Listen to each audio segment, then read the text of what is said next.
Hey there, what's up, everybody? Welcome to Evoke Greatness.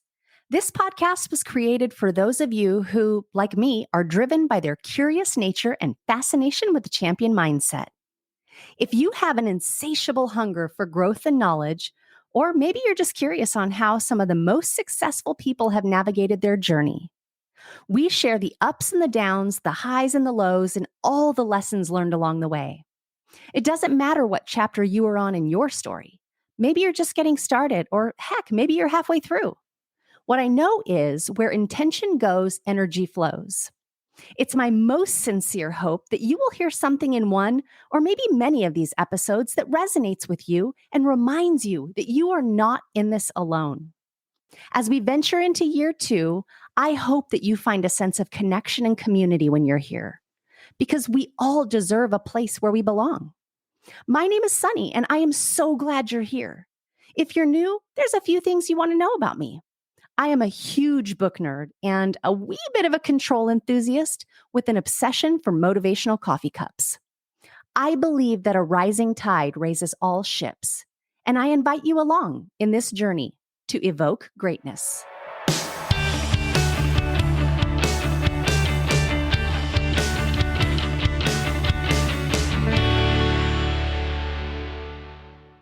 Have you ever wondered how leveraging the wisdom of your body could help you lead more powerfully and deepen your relationships? This is part 1 of a 2-part series where you will learn to unlock transformative insights into the realm of somatic intelligence with my guest, Dr. Amanda Blake. Stick around to the end because she will explore the profound connection between emotions and physical sensations in this enlightening episode.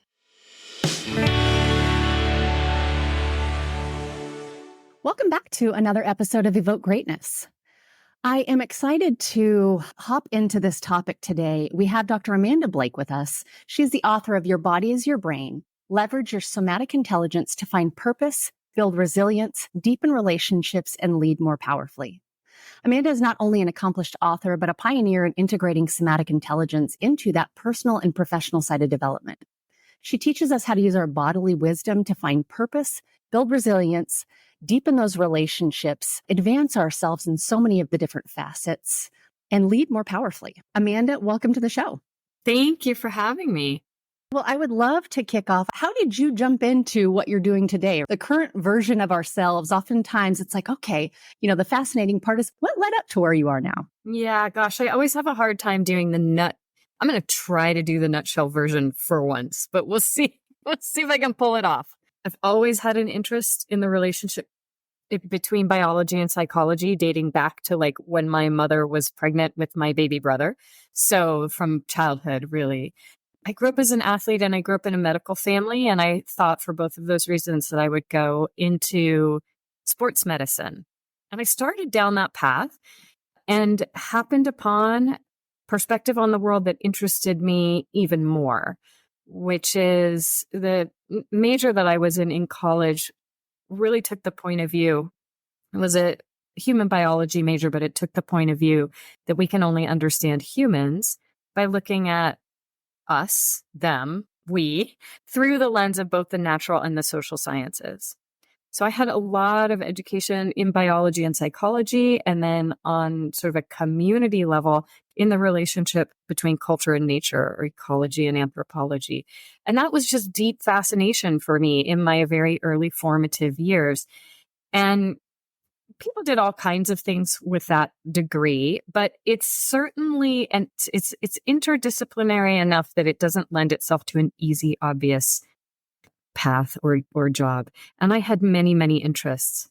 So I did a tour of duty in education. I did a tour of duty in Silicon Valley because that's where I grew up. I did a tour of duty as an outdoor educator and guide because that was a big part of my life. Ultimately, I landed in leadership coaching and executive coaching, and it seemed more and more like this is kind of maybe the right fit in my career. And along the way, somebody handed me a book that was about a body-oriented approach to learning.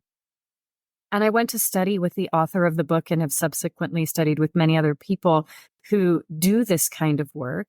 And what I found was a place to finally bring all of my fascinations, passions, and interests together, where now I get to support people in finding how they can be at their best, sometimes in situations of very high pressure, leadership situations, challenging personal situations.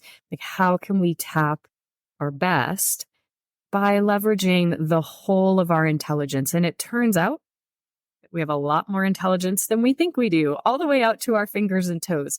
So I can talk a little bit more, if you like, about that specific, like how I came to write the book and that part of the journey, if you think that would be interesting to hear. Yeah, absolutely. I kind of stumbled into this more body-oriented approach to leadership coaching, and my own life was radically upgraded, like radically. I suddenly was able to speak up for myself in situations where I hadn't been able to do that before. I suddenly was able to take risks on behalf of what I cared about, take risks to play bigger in my work and my career. I was able to just do some things in the world that I hadn't previously been able to do. And frankly, it was better for me and better for everyone around me. And so, as one of my teachers used to say, right, it's better for me and really better for everyone around me. I just became, not that I wasn't a nice person before, but a nicer person, especially in stressful situations. And at the same time, I was super skeptical. I was like, this shouldn't work. Like, why would it be that when I lower my chin, or I pay attention to the way my feet are contacting the floor, or I put my shoulders over my hips, like, why does that change how I show up in high pressure situations? Why does that change, what I'm able to do on behalf of a mission or a goal that I hold?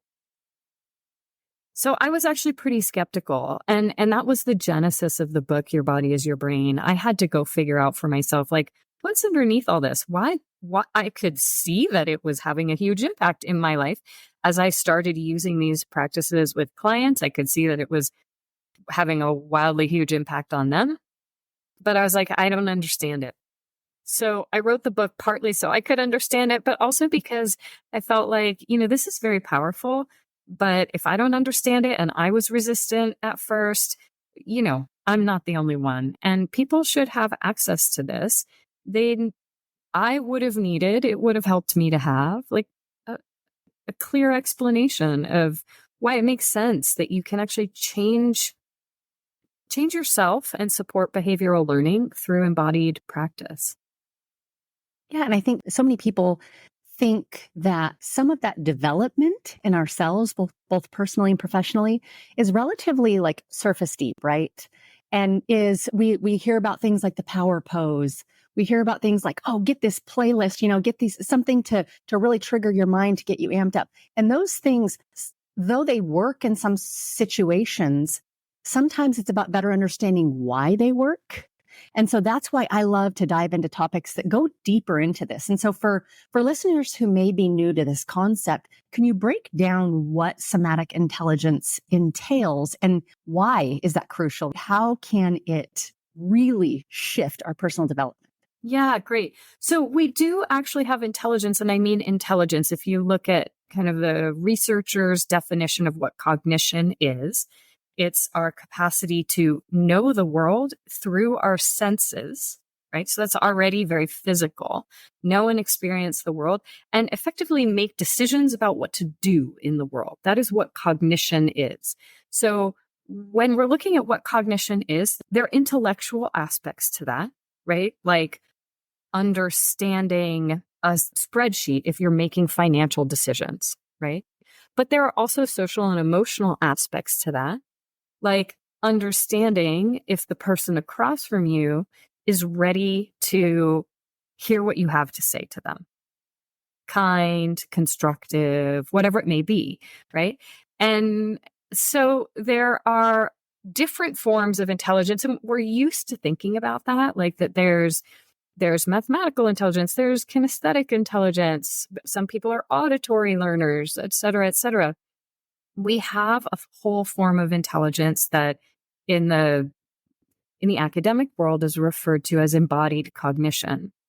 And it's a way of gathering information about, experiencing, and understanding, and then choosing to act in the world, or sometimes automatically, sort of habitually acting in the world in ways that are based on that gathered sensory information. So we have this capacity for sensory intelligence, and it actually influences everything we do. There's not a way for us to turn it off. It plugs straight into our decision-making neural architecture.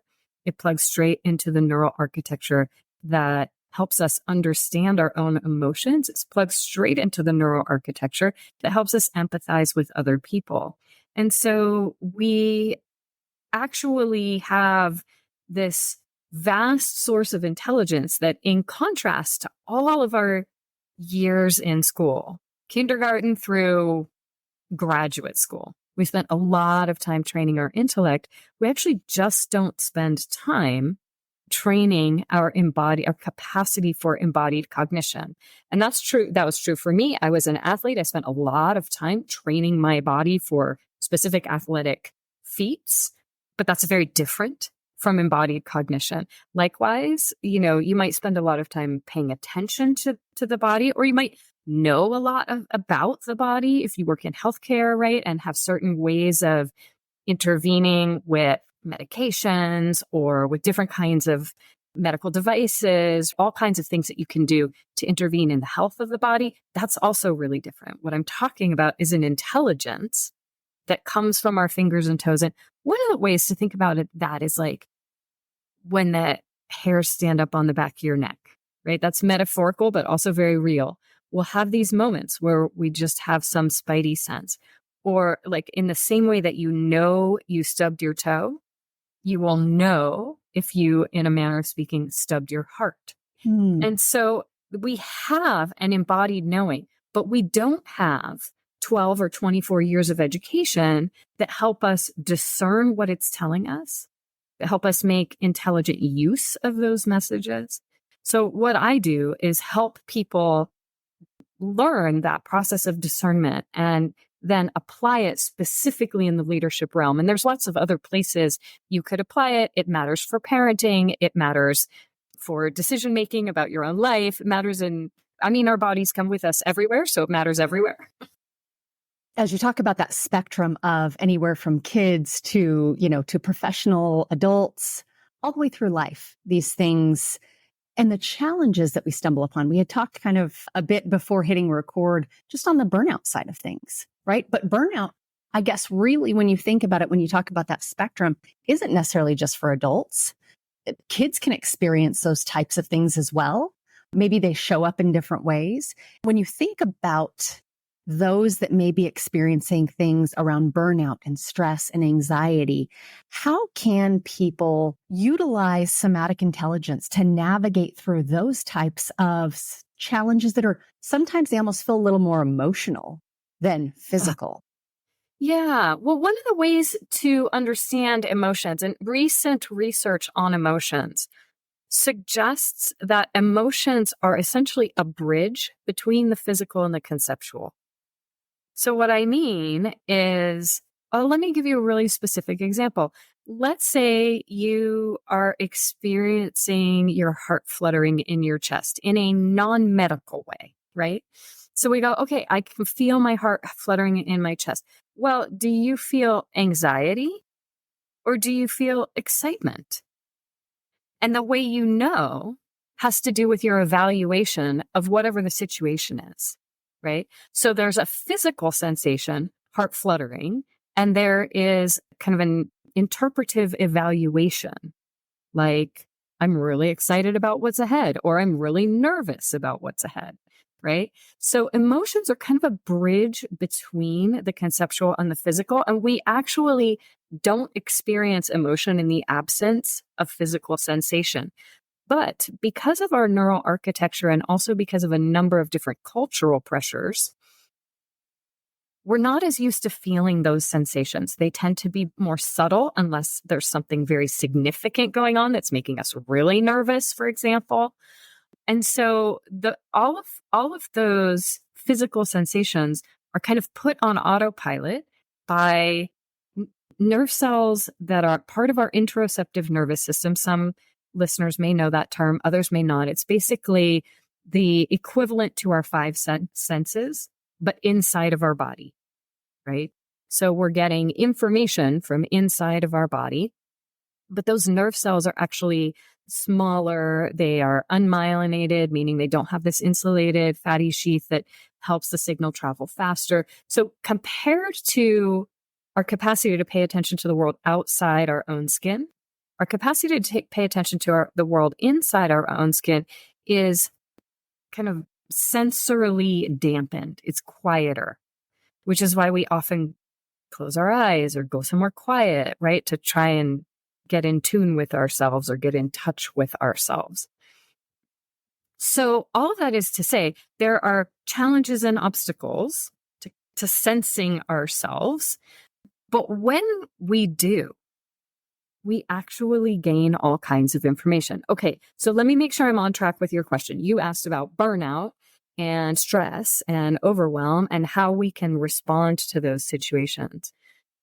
So knowing that these quieter signals, and these can be signals like hunger and thirst, they can be signals like physical exhaustion, but they can also be signals like the emotions that you mentioned in your question, right?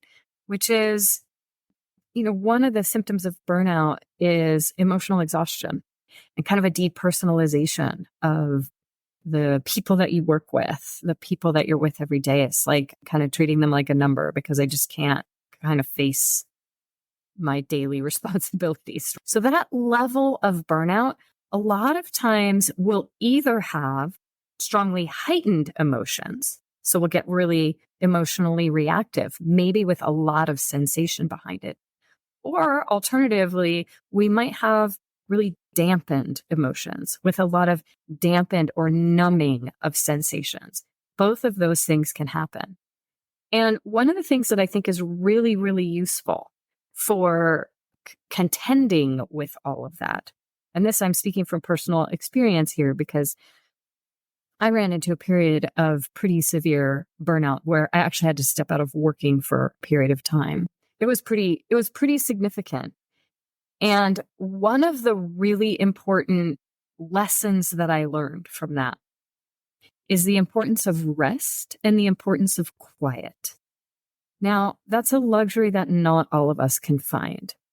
But where it's possible to put your body in a circumstance of rest, so really downshifting, and a circumstance of quiet, it makes it much easier both to hear those signals and to respond to them. And it also serves a really important restorative function for the physical body that needs literal physical healing and reconstruction in situations of burnout. One of the things that I personally found really useful was actually to just do puzzles, which is not something I've ever really done much of in my life.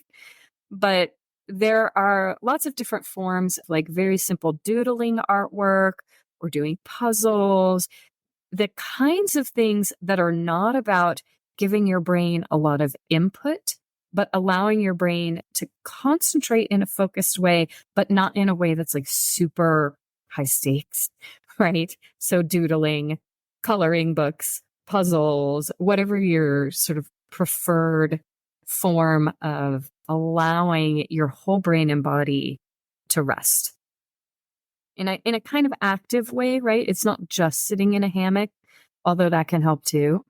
But sometimes that's not even quite all that we need. It makes me think immediately when you said quiet. I don't necessarily think that doesn't always mean like, okay, going into a quiet room, but I think it's almost like about decreasing those sensory, those notifications. A big thing for us nowadays is our phones, our devices, and the number of notifications and the number of times we actually physically touch and pay attention to our phone can be physically and emotionally, psychologically draining. Yeah. And so I have found that when trying to focus on something or really trying to just like have that time, do not disturb on your phone where you're just not getting those notifications being shot at you. Sometimes it's like enough to give your brain and your body just a little bit of a break from those constant sensory stimulations. Yeah. Cal Newport does really great work on this, his work on digital minimalism. And I think and deep work and all of that. There's any notification on my phone that I don't actually require for my daily survival, it's off. So for me personally, notifications are mostly off and the ringer on my phone is off for most of the day, unless I'm expecting a call. And I'm really deliberate about that because I'm an extremely distractible person. So I actually need all of the support I can get to, look, when I need to look at the news, I can go look at the news when I have time to look at the news. I don't actually need to have that incoming at all times. So different people will have different requirements, but I definitely encourage as a way of supporting your own capacity to listen to, hear, experience. I don't even want to say listen to. It makes it almost sound like somehow I am separate from my body, but like to actually experience your own somatic intelligence, the less input you can have, the better. And one of the things that I want to point out here that I think we tend to lose sight of is it's worth remembering that our bodies are, and I mean this incredibly literally, made of earth. We're not made of anything else. Although, we're like 70% water and the rest of us is materials that come from the earth, right? So we are made of earth. We are part of nature. And if you look at the pace of life in nature, right? Like what is an organic pace? What is happening in your garden? What is happening in the trees that grow on your street, even if you live on a city block? They'll flourish in the spring and lose their leaves in the winter. They go into a period of dormancy. They have a period of rest, right? So really looking at what nature needs and treating your body with the same sort of care we might want to treat the earth. We are made of earth, and it's worth remembering that we are nature and we go best at nature's pace. And so much of our lives are consumed by trying to keep up with a mechanical pace of living. And that actually really compromises our capacity to tap our somatic intelligence, our embodied cognitive capacities. Being aware of and really intentional around what you're allowing in. I think, like you said, like I think we're probably all very easily distractible. The world has been created to distract us. If from a technology perspective, we have all of these things. Most of our laptops have 55 tabs open, Even asking about, yeah, I'm the worst offender. When we're trying to have a meeting, like there's people coming in, hey, just got to ask you something real quick. We're just being bombarded. And so I think the intentionality and it reminds me of something I tell my kids, which is be careful what you put in your ear gates and eye gates. And, what are those things that we're paying attention to your point? If you want to know what's going on in the news, like we can actively take the action of going and either turning the TV on or looking, at our favorite news site or whatever, if we want to seek that out. But just, I guess, not being aware of how much is coming at us all the time and how much of an impact that has. I really would challenge people to have the intentionality around what are you allowing in and how is that serving you, your body, those around you, how you're showing up, how you're feeling, how you're thinking. There's so much to it.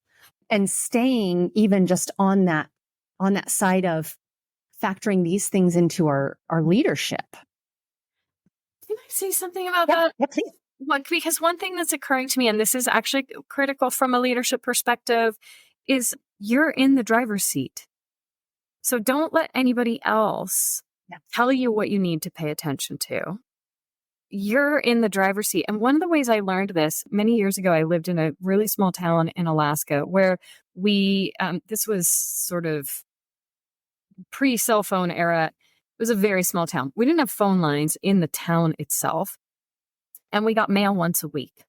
So In the event of an emergency, yes, you could get across the river and in the space of like several hours down a dirt road, get to a hospital. But really, our communication with the outside world was mailed once a week. Mm. It's a really, I have to say, that totally reset things for me personally around how responsive I need to be to the world, because everything went on just fine without me. And I got on just fine without the daily onslaught. Then I went back into my daily life, right? And there's news every day and things to pay attention to and demands on my time. And that's fine. I could respond to all of those, but it really changed my orientation to I'm in the driver's seat and not everything actually needs my immediate attention right now. Right. And just the awareness of that, the awareness that you have the power to control that. Yeah. Thank you so much for listening and for being here on this journey with me. I hope you'll stick around. If you liked this episode, it would mean the world for me if you would rate and review the podcast or share it with someone you know may need to hear this message. I love to hear from you all and want you to know that you can leave me a voicemail directly. If you go to my website, evokegreatness.com, and go to the Contact Me tab, you'll just hit the big old orange button and record your message. I love the feedback and comments that I've been getting, so please keep them coming. I'll leave you with the wise words of author Robin Sharma. Greatness comes by doing a few small and smart things each and every day. It comes from taking little steps consistently. It comes from making a few small chips against everything in your professional and personal life that is ordinary, so that a day eventually arrives when all that's left is the extraordinary.